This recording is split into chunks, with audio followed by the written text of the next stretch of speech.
On Thanksgiving night, my brother looked me straight in the eye and said, "You're not sitting at this table tonight." The words didn't just land, they cut.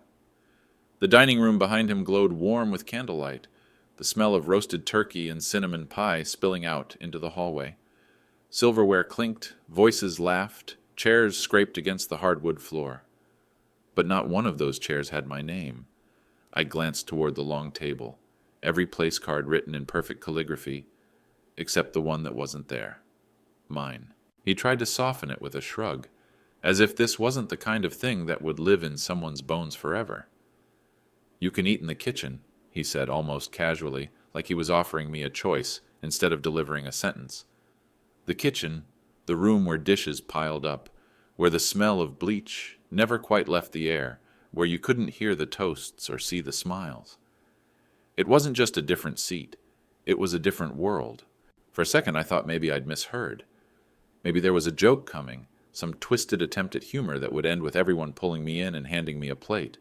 But no one looked my way. No one called out, "Hey, aren't we missing someone?"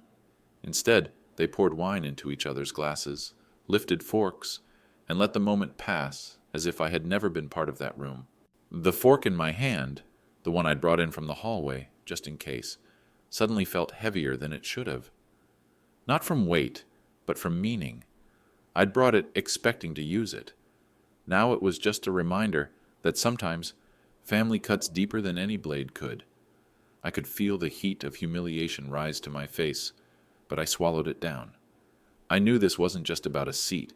This was about the place they'd been slowly pushing me out of for years.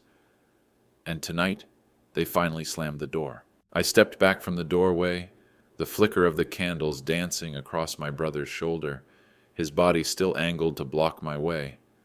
In that instant, I understood something. They thought this was the end of my presence at the table. They had no idea it was the beginning of something else entirely.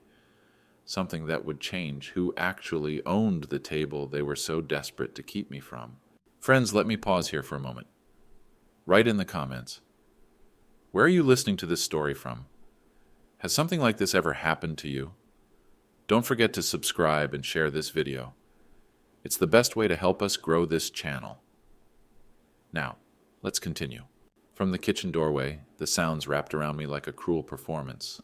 Laughter that rose and fell in waves, glasses meeting with that bright celebratory chime, voices warm with stories I wasn't invited to hear.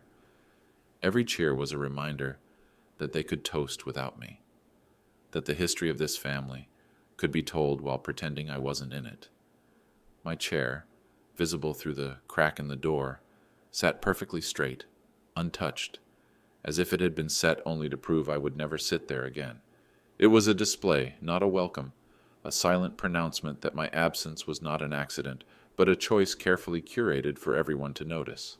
I could see them leaning toward one another, the flicker of candlelight catching on the rims of crystal glasses, smiles carved wide under the soft golden glow. Their faces moved in rhythm with a conversation I couldn't make out, but I didn't need to. I knew the tone, I knew the little glances, the way they closed their circle tighter when they spoke of things they didn't want me to know. It was the same tone they'd used at birthdays, when decisions were made in whispers, the same glances they exchanged when I walked into a room, and they suddenly found a reason to stop talking. The longer I stood there, the heavier the air felt. I wasn't just shut out of a meal, I was shut out of belonging. This was more than a missing seat. It was a rewriting of family order, a reshuffling of worth that left me somewhere below the table entirely. And yet they wanted me to see it.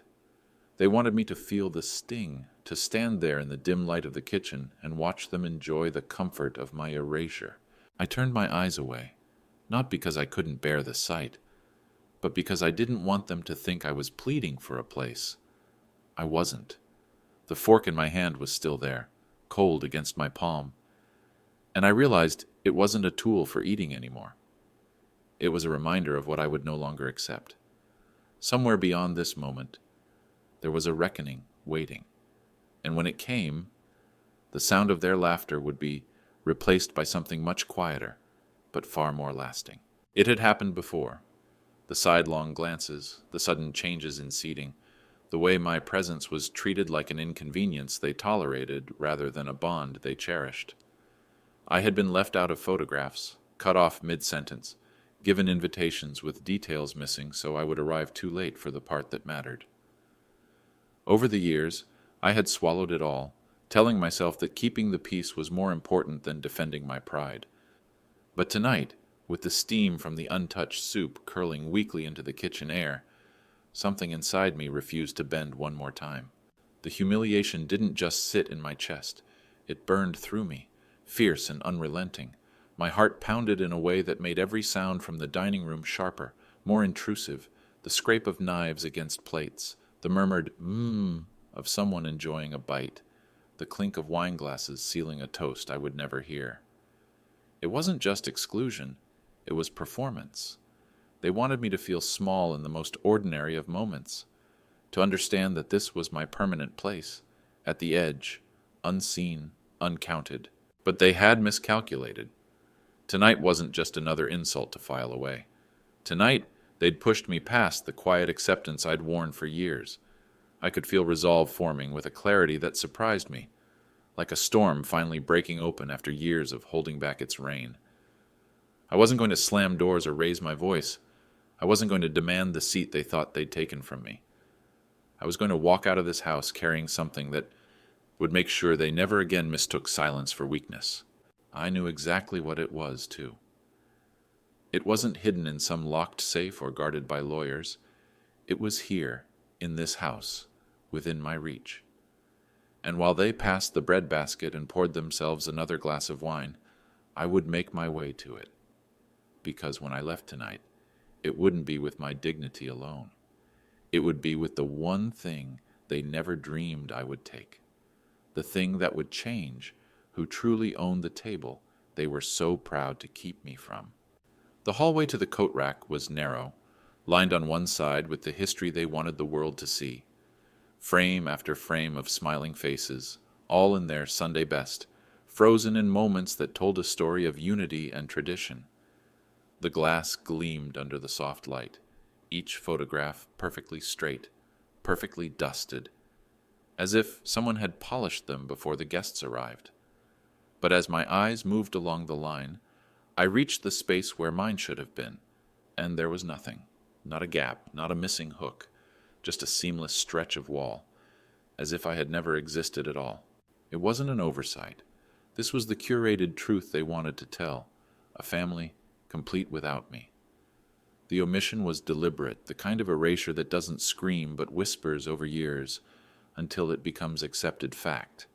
They had been rewriting me out of our story one skipped photo, one empty invitation, one unspoken rule at a time. And seeing it laid out in gold frames under perfect lighting made my chest tighten in a way I couldn't fully name. For a moment, I paused there, my hand brushing the edge of a frame that held all of them gathered on the front porch one summer.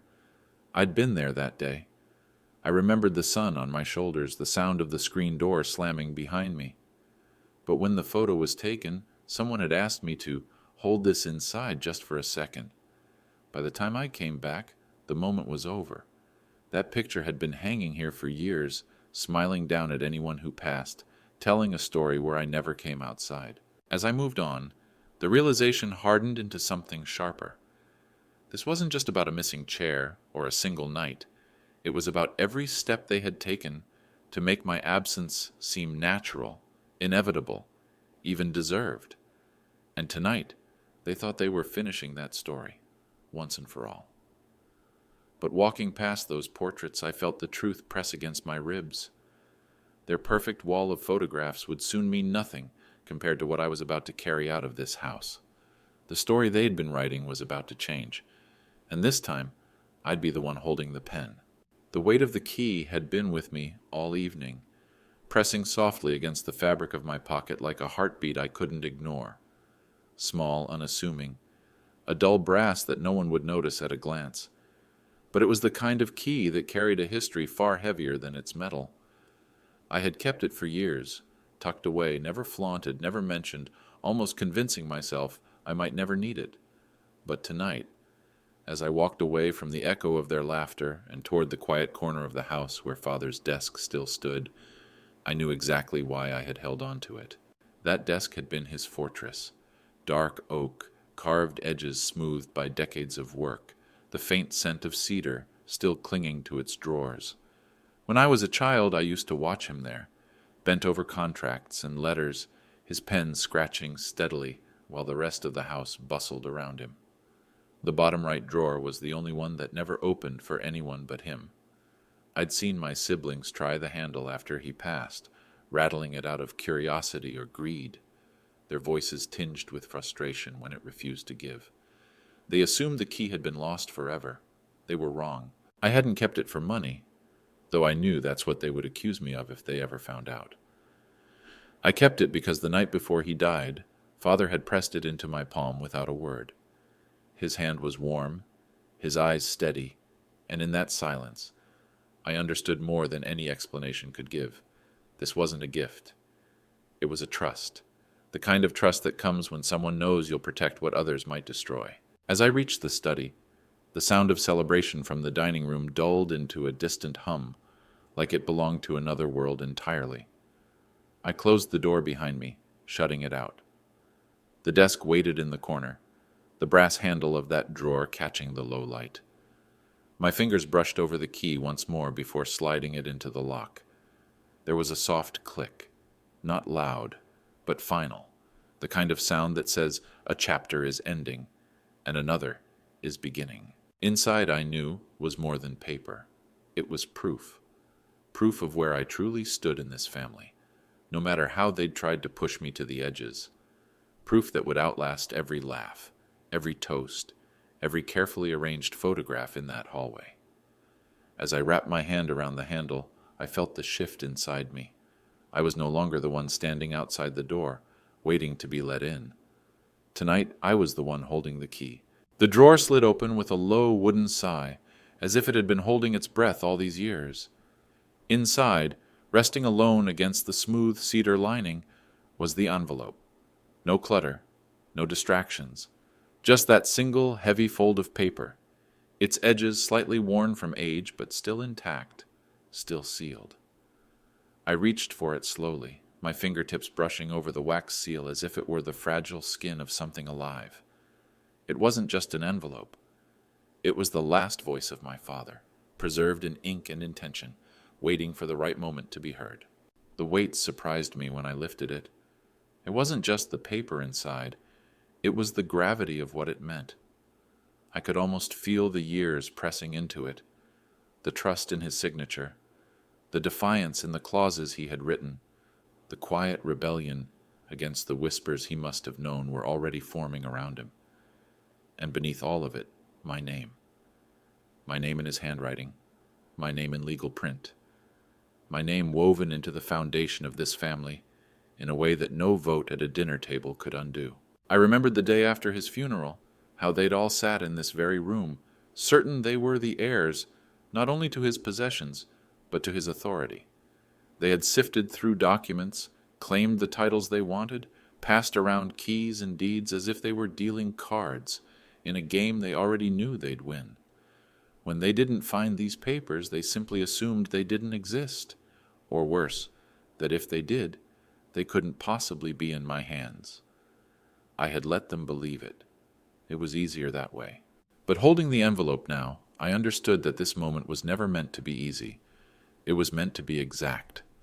Everything they had done tonight, the missing place card, the kitchen seat, the deliberate exclusion, only sharpened the truth of what I held. They thought the family's power was in that dining room, in the toasts and the alliances formed over dessert. But it wasn't.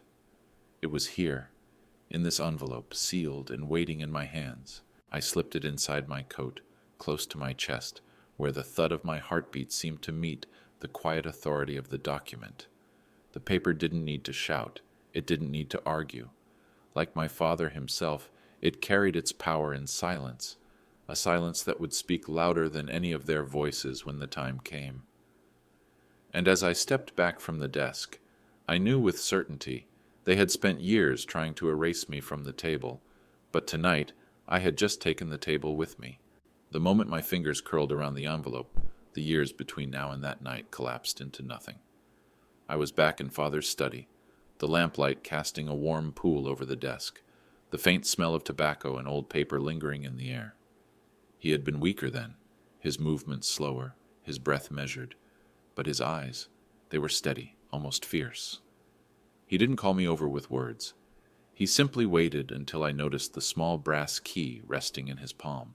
When I stepped closer, he took my hand, turned it upward, and pressed the key into it with a deliberate weight.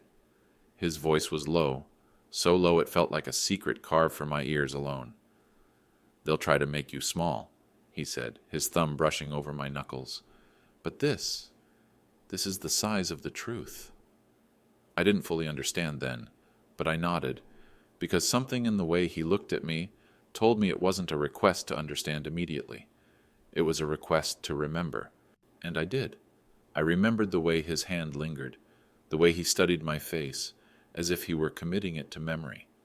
I remembered the pause that followed, not heavy, but significant, as though he was letting me feel the weight of not just the key, but of everything that would come with it. There had been no talk of inheritance, no mention of money. In that moment, I think he knew I would protect the truth for its own sake, not because of what it might be worth in the world's eyes. Back then, I didn't know how right he would be about them. I hadn't yet seen the full lengths they would go to, the exclusion disguised as tradition, the erasure wrapped in politeness, the slow, careful construction of a version of our family where I didn't quite belong. But maybe he had. Maybe he had watched it begin, even before I noticed, and that was why he had chosen me for this trust. Standing there now, with the envelope warm from my touch, I realized this was never about possession. The value in my hands wasn't the property detailed in the papers. It was the certainty that my place here was written long before they tried to push me away. My father's signature was more than ink. It was a line drawn through the years, anchoring me in a truth they could neither rewrite nor destroy. And as the laughter from the dining room bled faintly into the quiet of the study, I felt something settle deep inside me. Not triumph, not greed, something steadier. Memory over money, legacy over convenience, the kind of inheritance that couldn't be spent, only honored. I slid the envelope deeper into my coat, close to the key, and understood that I wasn't just carrying paper, I was carrying him. I didn't give them the satisfaction of a scene. No slammed doors, no sharp words flung across the table like knives. That would have been too small for what I carried now, too noisy for the kind of justice that travels in silence. Instead, I moved with the quiet certainty of someone who no longer needs permission to leave. The dining room door stood half open, and through the narrow gap I caught a final glimpse of their world. The flicker of candlelight across polished silver, the curve of their smiles, the way they leaned toward one another as if the room belonged entirely to them. They didn't see me watching. They didn't see me go.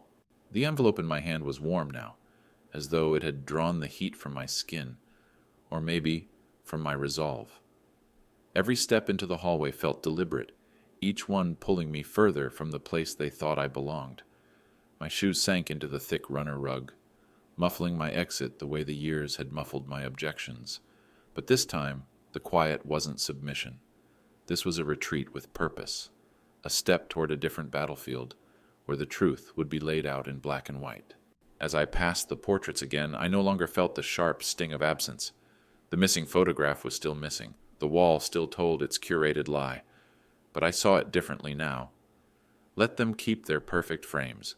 Let them dust those smiles until the glass gleamed.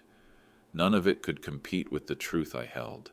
They could edit me out of their walls, but they could not erase me from what was signed, sealed, and legally unshakable in my hand. The air in the hallway was cooler, quieter, and with each step, I felt the last thread tying me to that table loosen. The voices behind me softened until they were only a faint hum, a background noise that no longer had the power to reach me. At the end of the hall, my coat hung neatly on the rack, exactly where I'd left it, as if waiting for this moment. I slid the envelope into the inner pocket, close to my chest, close to the key, feeling the weight of both settle there like a second heartbeat. The door to the outside world was just ahead, its brass handle gleaming faintly in the low light. I reached for it slowly, not because I hesitated, but because I wanted to feel this last moment, the crossing from the world they tried to trap me in to the one I was claiming for myself.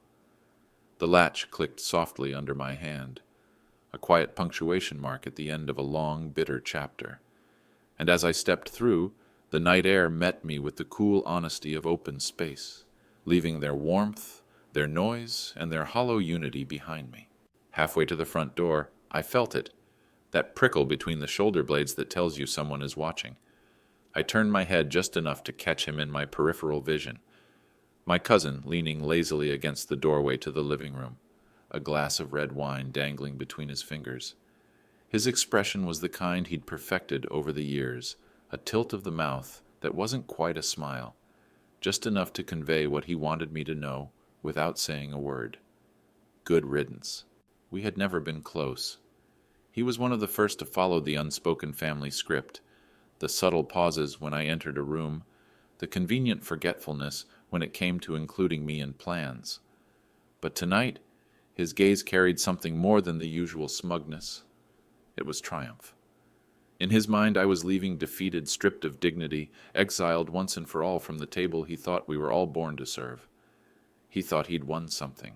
I met his eyes for a fraction of a second, longer than necessary, not long enough to invite conversation, but long enough to let him register that I saw him, and that I wasn't leaving the way he imagined.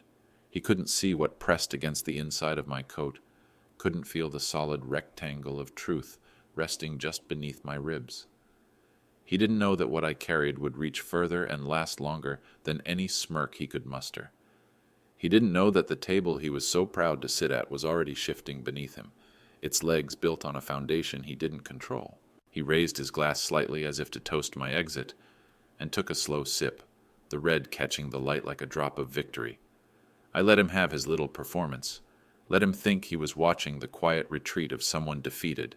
That was the beauty of it. No one in that house knew the moment had already tipped in my favor. They thought ownership was about who was seated, who was seen, who was served first. They had no idea it was about whose name was written where it mattered. As I turned back toward the door, the weight of the envelope felt heavier, but in a way that steadied me. It wasn't a burden, it was a shield, a verdict already rendered, waiting for its day. My cousin's smirk might linger in the air for now, but soon that look would be replaced with something else. Confusion, disbelief, and finally, the kind of silence that comes when the truth strips a man of his false certainty. The latch under my hand felt cold, grounding, real. Beyond it was the dark winter night, crisp and vast, untainted by their laughter or their lies. I pushed it open without another glance back, letting the night swallow me whole, knowing that when the table turned, it would be me watching them from the other side. The night swallowed the house behind me, its windows glowing faintly in the rear-view mirror until they vanished completely, leaving only the black ribbon of road ahead. I didn't turn on the radio. I didn't need noise to fill the space. The silence was clean, unbroken, the kind that lets every thought move through you without rush or interruption. The tires hummed softly against the asphalt, a steady rhythm beneath the quiet, and in the seat beside me, the envelope lay where I'd placed it, within reach like a silent passenger. Each streetlight I passed spilled a brief wash of pale gold into the car, just enough to catch the glint of the document's edges peeking from the flap. For a moment it would shine, a thin, sharp glimmer, before darkness wrapped around it again. I found myself glancing at it every so often, not to reassure myself it was still there, but to remember that it was mine now in a way it had never been before. My hands on the wheel were steady, the kind of steadiness that doesn't come from calm, but from certainty. I wasn't running, I wasn't escaping, I was carrying. The longer I drove, the more the night seemed to open, stretching wide, as if the road itself knew I was putting distance between myself and the weight of their false version of our history. Back there, they were probably still eating, still laughing, still believing they had closed a chapter without me. None of them realized that the chapter they thought was over had just been rewritten, and the pen was in my hands. The cold air seeped through the edges of the window, crisp enough to sharpen my thoughts. I remembered all the times I'd left family gatherings before, quietly, politely, empty-handed. Those nights I'd gone home with the same dull ache in my chest, the same sense that I'd been pushed a little further out. But tonight wasn't that. Tonight, the space between me and them wasn't loss. It was possession. A clean break carrying the weight of truth they'd buried so deep, they'd convinced themselves it was gone. The envelope sat there, unassuming to anyone else, but to me it pulsed with a kind of quiet power. I didn't think about the signatures or the clauses, not in detail. I thought about my father's hand pressing that key into mine. I thought about the look in his eyes, the way it had anchored me even then. And I thought about the moment, not far from now, when the contents of that envelope would see daylight and the balance of everything they believed was theirs would tilt. The road stretched on, each mile putting more space between me and their table, more air in my lungs. The silence in the car didn't feel empty. It felt full, almost heavy, like the pause before a verdict is read.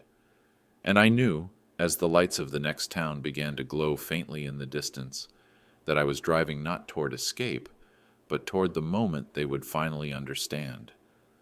The truth had been riding away from them all night, quiet, certain, and completely out of their reach. Morning came without fanfare, the pale winter light spilling through my curtains in thin silver threads. I hadn't slept much, not out of worry, but because the stillness of the night felt like a space I didn't want to leave. But the envelope waited, and there was only one place it needed to go first. I dressed without hurry, slid it carefully back inside my coat, and drove into town, the streets still damp from the dawn's frost. The law office was an old brick building tucked between a bakery and a bank, its windows fogged slightly from the heat inside. When I stepped through the door, the familiar scent of paper and polished wood wrapped around me, a smell I'd always associated with endings and beginnings. The receptionist nodded when she saw me, her eyes flicking to the envelope I carried, and without a word, she gestured me toward the corner office. He was already at his desk when I entered, his reading glasses low on his nose, a faint dusting of powdered sugar from a half-eaten pastry at the edge of a stack of files. He didn't ask for explanations. I think he'd been expecting me for years. When I laid the envelope on the desk, his hands moved with deliberate care, sliding a letter opener under the seal as though breaking something sacred. The paper inside whispered softly as he unfolded it, smoothing each page flat against the mahogany surface. His eyes scanned the words slowly, tracing the lines with a precision that told me this was not just formality. Every so often, he would pause, letting his gaze linger on a sentence, the faint nod of his head betraying that he had found exactly what needed to be found. I watched the reflection of the morning light travel across his glasses, the room so quiet I could hear the faint creak of the leather chair each time he shifted his weight. When he finally looked up, there was no pity in his eyes, and no surprise either. What I saw instead was something steadier, quiet respect, the kind a person reserves for someone who has carried the weight of a truth long enough to deliver it without desperation. His voice, when it came, was calm and certain. "They can't undo this," he said, each word laid down like a stone in a foundation. I felt the truth of it settle over me, solid and immovable. The ink on those pages wasn't just a legal document. It was the final word of my father, protected by law, immune to the edits and omissions my family had tried to make in its absence. No amount of laughter over dinner, no curated photo walls, no carefully assigned seating could erase the lines now resting in the lawyer's hands. He gathered the papers neatly, sliding them into a protective folder, and placed it on the corner of his desk. "It's time," he said simply, and in that moment, I knew that the next time I stood before my family, I would no longer be knocking on a door they could close. I would be walking through one they couldn't touch. It was just past sunset when the phone rang, its sharp vibration breaking the quiet of my living room. The air outside had already deepened into that deep blue stillness that comes before night, and I sat there for a moment, staring at the screen, watching the name flash over and over. One of them. The kind who never called unless there was an audience to witness their generosity, or a crisis they thought they could manage. Tonight, there was no audience. I let it ring once, twice, 3 times before I picked up. Their voice came quick, clipped, with no trace of the easy confidence they wore at the table the night before. "We need to talk," they said. Not "can we," not "I'd like to explain." It was a demand dressed as urgency. A statement that assumed I would step back into their world the moment they opened the door. I didn't raise my voice, didn't let even a tremor slip into it. "You should have thought of that," I said, "before you set the table without me." The words landed in the space between us, and then there was nothing. No defensive rush, no forced laugh, just silence. The kind of silence that means the other person has no idea what to say because, for the first time, they understand they are not in control. That silence was worth more than any apology they could have offered. An apology could be rehearsed, dressed in false warmth, slipped into the conversation like an afterthought. But silence is raw. Silence admits the truth without having the courage to speak it. I could almost feel them sifting through possible replies, trying to find the one that might pull me back in, and coming up empty. I imagined them standing in the same dining room, the table now cleared of plates, the candles burned low, the hum of last night's laughter replaced by the weight of what they had lost without even knowing it.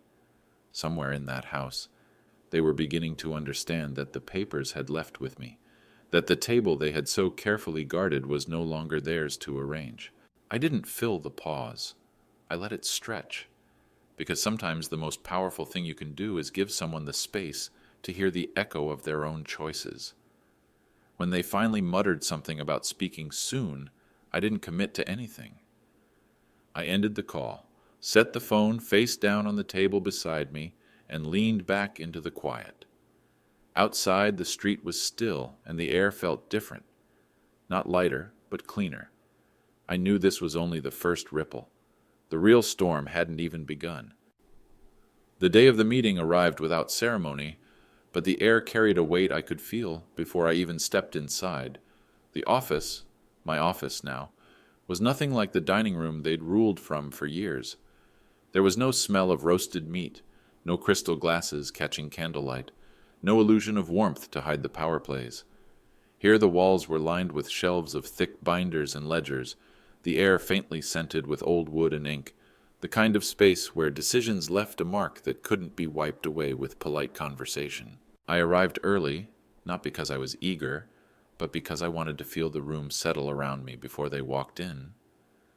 I chose the chair at the head of the long oak conference table, not out of habit, but because it was mine to choose. The sunlight slanted through the tall windows, pooling on the polished surface. And in that light, the folder from the lawyer's desk sat like a seal on the truth. The papers inside were already filed, already binding, already untouchable. This meeting wasn't about asking for approval. It was about making them see what had already happened. One by one, they came in. Their footsteps slowed as they took in the room, their eyes flicking toward me before sliding to the empty chairs. I noticed the hesitation in the way they moved, as if waiting for someone to direct them where to sit, a habit formed from years of hierarchy, only now they weren't the ones in charge of it. Every chair faced me. There was no children's end of the table, no corner seat to tuck me into. They sat without speaking at first, the scrape of chairs against the floor loud in the stillness. I could feel their discomfort growing in the silence, their eyes darting to the folder in front of me, each of them wondering what exactly it contained. I let the quiet stretch just as I had on the phone days before because silence here wasn't emptiness. It was control. When I finally opened the folder and laid the top page flat on the table, I saw it hit them. The signatures, the dates, the clauses, all arranged in black and white, each line a reminder that this office, this table, this meeting belonged to me now. Their posture shifted almost imperceptibly, shoulders drawing in, eyes narrowing as they scanned words they couldn't argue away. No one told me where to sit. No one could. And in that moment, they understood. Not because I said it, but because the room itself declared it, that the table they had fought to keep me from was mine now, in every way that mattered. I didn't need to raise my voice, didn't need to rehearse speeches or throw accusations. The truth sat between us, unmovable, undeniable. And for the first time, I watched them struggle to find a way to exist in a room where they weren't the ones deciding who belonged. I didn't need to savor their discomfort or let it feed me. That would have made me no better than the ones who once took pleasure in my exclusion. Instead, I reached forward and slid the folder across the polished wood, letting it land softly in the center, where every eye could see it. The movement was unhurried, deliberate, almost ceremonial. They watched my hands, their gaze following the slow glide of the papers, as if the truth might burn them if it came too close. "This isn't revenge," I said, my voice calm, steady, filling the room without force. I could see them bracing for accusation, for anger, for some eruption they could dismiss as bitterness. But there was none. Only a truth that had waited in silence for its moment to stand on its own. I tapped the folder lightly. It's the truth, and the truth belongs at the head of the table. The words settled in the space like dust after a storm, quiet but everywhere, touching everything. Some of them shifted in their chairs, restless, as if the weight of the moment was pressing into their skin.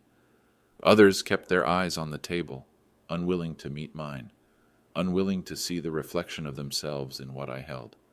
There was no shouting, no pounding of fists, only the sharp, clean reality that their years of curated control had come undone in a matter of minutes. I thought of all the times they had spoken over me, the times they had pushed the conversation past my turn, the times they had decided in private what would be presented as unanimous. How many choices had been made while I sat in another room unaware? How many times had my absence been painted as my own choice? And now, in the very room where decisions were final, they were the ones being informed, not consulted. One of them reached for the papers, flipping through them quickly at first, then slowing as the clauses sank in. Each page tightened the lines around their mouth, the signatures, the dates, all in place. My father's hand, his final say, binding them to the truth they had spent years avoiding. I watched them realize there was no loophole here, no technicality to exploit. Still, I didn't smile. I didn't lean back in triumph. Justice, I knew, didn't always arrive with applause. Sometimes it arrived like this, in the stillness after the last card is played, when everyone in the room understands the game is over, and no one has to say it out loud. And as I sat there, the weight of the years lifted not in a sudden rush, but in a slow, steady release. The truth had finally taken its seat. Weeks later, the long table was mine to set, not because a document said so, but because I had chosen it. The room was bright with evening light, windows thrown open to let in the cool spring air. Plates gleamed beneath the glow of candles, each one placed with the same care, each chair pulled out to the same distance from the table. There was no hierarchy here, no silent code about who sat where. Every seat was equal, every plate full, every name spoken with the kind of warmth that doesn't ask for repayment. The faces around me were different from the ones I'd left behind that night. Friends, neighbors, people who had shown up for me in quiet ways when my own family turned their backs.